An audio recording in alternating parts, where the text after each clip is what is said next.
Hey guys, I will show you how to fix this issue, how to disable the Windows updates quickly. This is the one-step process. What you have to do, you need to just follow my screen and we will fix this issue together. So this solution is applicable for Windows 10 as well as Windows 11 operating system. So in the first step, we need to press Windows key plus R key together to open Run. And another way to open Run is simply right click on the start icon and then click on Run.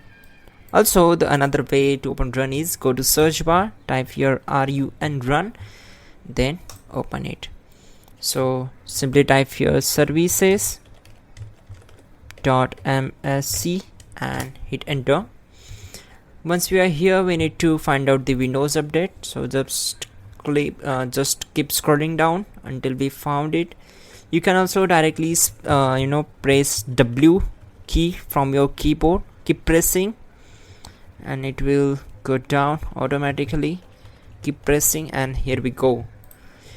So right click on it, select properties, then make sure we need to set startup type as disabled for the Windows update. Then click on apply and then click on stop.